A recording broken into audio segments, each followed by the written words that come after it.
Steve, I appreciate you joining me today, and tell us a little bit about American Plating and Power. I know you all have been in the industry for a long, long time, offer some very great products. Tell us about APP, if you could. Sure, Tim. Well, thank you very much for having me. I really Hmm. appreciate it. American Plating Power has been in business for about 23 years. We're based in Fort Myers, Florida, and we have the distinction of having the largest or the widest variety of rectifier products available in the industry to metal finishing and other industries. And so that kind of sets us apart. The other thing that sets us apart is our aftermarket support. We have Hmm. excellent, we stock spare parts, we have an excellent field service group, and we service all makes and models of rectifiers as well. Gotcha. Yeah. It's funny. I hear a lot of finishers talk about rectifiers. They're either getting new ones or updating their systems. What's changed in the last, I don't know, 15, 20 years, 10 years that's made these, uh, that made these more efficient and better to use? What's changed Sure. over that time? Well, the biggest change has been the development of switch mode rectifiers. The core Hmm. technology, or the kind of the old school technology for rectifiers for metal finishing, has been what's called SCR rectifiers. They Hmm. basically are a refrigerator sitting somewhere on the floor. They're large, they're bulky, they're quite durable and a relatively simple device, but they have some disadvantages from a performance standpoint. Switch modes are much more compact, a bit more complicated, but they produce a pure DC output. In other words, more of a flat line rather than what's referred to as ripple, which is an oscillation that's left over when you convert AC electricity to DC, direct current. Um, Hmm. there's a little ripple left, and that's minimized with switch mode technology. SCRs, depending on how you're utilizing them, the ripple can be significant enough that it affects the process adversely. The switch modes has Gotcha. been the big thing. We're Right. we're one of the leaders, probably the leader in switch mode technology, in that increasingly we scale up that product into larger module sizes. The switch mode technology uses a modular kind of concept where you stack modules in parallel to get larger and larger current sizes. And Hmm. we currently have the largest single module available anywhere. It's 2,000 amps, which is significant because that allows Hmm. us, then when we stack up 2,000 amp increments, we can use five of those to create a 10,000 amp output, which is Hmm. really unheard Wow. of, and really kind of revolutionary in the industry. 10,000 amp used to be a 5 or 6 foot square footprint requirement, taking up a lot of floor space and really Hmm. heavy beast of a of a rectifier. We can do that now with switch mode in a space about 2 by 2 foot square, Wow. which is really a Okay. significant Yeah. improvement. In addition, Right. that module uses silicon carbide technology, not really relevant or important other than to Hmm. know that it has even better efficiency than a regular switch mode, which is a high efficiency device. So we gain a Gotcha. couple percentage more on the efficiency as far as the conversion, the output of the device. Gotcha. And for end users, what benefit are they getting from this newer technology? It seems like it's. Sure. I've read a lot of research about them. But what do they? What is a shop going to get out of upgrading, updating their systems with Well, this? higher efficiency than SCR by Hmm. several percentage points, which means lower electric costs and lower energy costs, so lower cost of Mm. operation. A much cleaner DC output, which means a better DC going to the process, which means better Mm. process results. High ripple can cause delamination or bad adhesion to the substrate. Can cause wavy line effect in chrome and other types of plating. Can have a lot of really negative outcomes. So um, switch modes, you eliminate those things entirely. And then the Mm. switch modes are smaller, they're lighter, they're 20% of the overall size of an SCR. So they take up less floor space, allow for more productive use of floor space, if you will. Gotcha, gotcha. So was this something that end users were asking for some of this new technology, or was it you all were able to kind of just you know put it together and really introduce it to them that this is what would be a better fit for them? How was the innovation being driven in that area? The market is increasingly has always asked for innovation. Really, the Hmm. customers have always asked for innovation, and so they're always looking for what we can do. And these have been incremental improvements over several years, Tim. So Hmm. yeah, the market really demands it, and efficiency, energy costs increasingly are a big concern. So yeah, the market definitely has been asking for this for some time.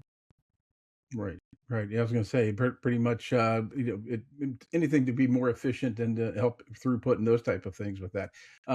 You mentioned these are not, these are very technical pieces, right? This is technology, and I think that's where I think you all kind of shine in that you're able to offer that support and training after the sale, before the sale, and during everything to really help them fine tune and get to know what this equipment can do for them. Which I'm sure it's a lot of learning to figure this to utilize this the best they It can. is, most platers are process people, and Hmm. this is a pretty sophisticated electrical device. It's key. It's kind of the heartbeat of electroplating. Right?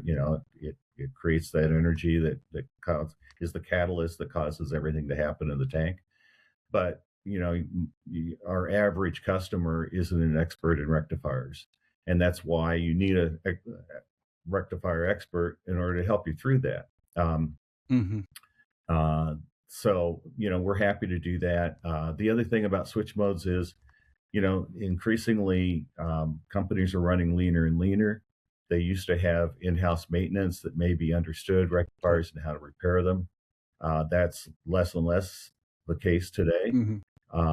And it's harder to find good qualified people, that are Right. qualified to do that kind of work. With switch modes, basically, you can remove a module, send it back for repair, replace a module, remove and replace a module in say an hour or less, send it back to repair, and then keep a spare module on the shelf, and it really reduces downtime and simplifies the whole maintenance and uptime process for the customer. The other Yeah. area Sure. of Yeah. big improvements that we've done in recent years are improving our control capabilities. Uh, Mm. we now have controls that can do multiple rectifiers from one control. We have a baseline model that can control up to 8 rectifiers.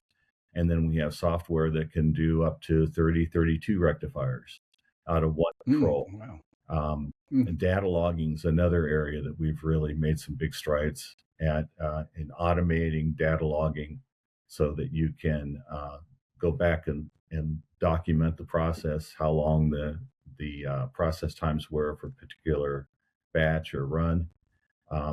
That's especially helpful if you're a NAD cap shop and you're Right. required to document those kinds of things. Hmm. So data logging's been automated and really improved. Um, we've done, great works as far as improving our integration capabilities with, say, either Siemens or Allen Bradley PLC platforms. That whole world of control is something that we spend a lot of time trying to Mm. improve for our customers as well. Right. Yeah. I'm sure that's a big benefit to them if they can access that information and data with that, and Yeah, tremendous with that. And yeah, I want to ask you. I know that your company has got a partnership now with HeaterTek, which has the uh, PTFE heaters and the metal heaters. Talk a little bit about that partnership and what they bring to the market now. sure. Well, we're very excited. Our sister company, HeaterTek, is an electric Hmm. immersion heater company, stainless, titanium, and fluoropolymer heaters, and then the temperature controls and liquid levels controls that go with them. Um, we're excited to bring that to the market. Our emphasis there and what sets us apart are two things: our turnaround time. We stock a variety of heaters for immediate availability. If we have to build a heater, we really strive to have a superior turnaround time and a short lead time to produce a heater from scratch. We have a full assortment of temperature controls and the safety devices that go with immersion heaters, thermal protection devices, a couple different types of liquid level controls. Hmm. It's a very solid product line. We're in the process of getting third-party certifications on that product line. We're two-thirds of the way through that. We have UL on our temperature controls, and we have CSA US, which handles both or covers both Canada and the US on our metal or on our Teflon heaters. Our metal heaters Hmm. are in process with UL as well. Right. Okay. Yeah, I Yeah. should Yeah. mention And I too, know. I Yeah. should Go mention ahead. Yeah. too, Mhm. which is a significant step forward with on the APP or American Plating Power side. We're halfway through the process of getting our switch mode rectifiers UL listed, which would be a first Okay. for any company selling into the U.S. So that's a significant Interesting. step That's forward as great. well. Yeah. Yeah. It's got to be a big benefit for end users, the shops, that to maybe have the same team or the same group that helps them with their, with their rectifiers and also with their heaters and things like that. To really, I know they don't like to deal with a lot of different people and, a lot of different, phone numbers and people to deal with. So this has got to be a benefit for them that you can really have one team sort of handle all that part of the line operation for them. Sure. Yeah. Absolutely, I would agree. I mean, they're two Yeah. very significant, important, key pieces of equipment for any plating line or anodized process. So, yeah, we're happy to be able to provide expanded offering, to help our customers. Right. Let's go back to rectifiers for a second. A shop that's sitting out there and their rectifiers have been around for a while. I'm sure you've seen the ones that have been there for a long time. What are some considerations that they should be looking at, that may be time to upgrade their system, get new systems in, get new controls in? What's a telltale sign they should be looking for, or questions to ask about, maybe talking with you all about helping them upgrade their system to get it as the most efficient they could get then? Sure. Well, if Yeah. they're seeing process issues that are rectifier related that are affecting Mm, their scrap rate or poor finishing quality, they should really look at upgrading rectifiers for that reason. That would be the primary driver. But mm, older rectifiers tend to be very inefficient. So if they're looking at trying to improve energy savings, cost of operation, rectifiers are your biggest energy user on a plating line. So that's the first thing you should be looking at. And then the last thing would be if they're just problematic, if the downtime increases where you're constantly going in and having to shut things down in order to repair a rectifier, and that becomes uh, troublesome. That certainly can be become a real issue, right. and so Hmm. that's really the time to look. And I look at a rectifier when you start losing transformers. Uh, Hmm. the transformer insulation will dry out and start to get brittle after a period of time. And when you start losing transformers, that's like totaling your car. At a certain point, the insurance company tells you this isn't economical to repair any longer. Then Hmm. that's definitely the time that you need to bite the bullet and go ahead and upgrade. And you'll see numerous benefits from that. It's a piece of capital equipment. They're not inexpensive, but Mm. but they certainly are worth the investment, and it's something you need to keep an eye on, and you should really consider. Right, with that, yeah, like you said, and you all really are, more of a innovative type of company. I know I just saw where you all were dealing with some European partners with the saddles and things like that. That's something that I guess is really important for you to really, I guess, on a global level, find the best technology and see how you can integrate it into your systems. Correct? I mean, that seems to be what you all have been doing Yeah, I lately. appreciate you mentioning that. I almost forgot to mention the Hmm. saddles. We've partnered Yeah. with a company called Linhoff. They make a Hmm. spring-loaded contact saddle. So Mm. and then they have cleaning devices. So when the flight bar goes in and sits, in the saddle, in the tank, in the process tank. This is a spring-loaded device that keeps that electrical contact solid. When that's poor, and it's easy for this contact to become poor because obviously there's the chemicals in the environment cause Hmm. oxidation or build up and interfere with that Right. electrical contact. That can run hot, which is the primary indicator that you have a bad contact. um, the spring loaded helps keep tension there and keeps that electrical contact solid. And then there's other devices that can be installed online as well that will help keep the surface clean as Hmm. of those flight bars as they go through and maintain a good electrical contact. So just another item that we're offering to the industry that we think is innovative and a significant improvement over the traditional type of plain saddle that people typically use. Gotcha. Yeah. Great. Great.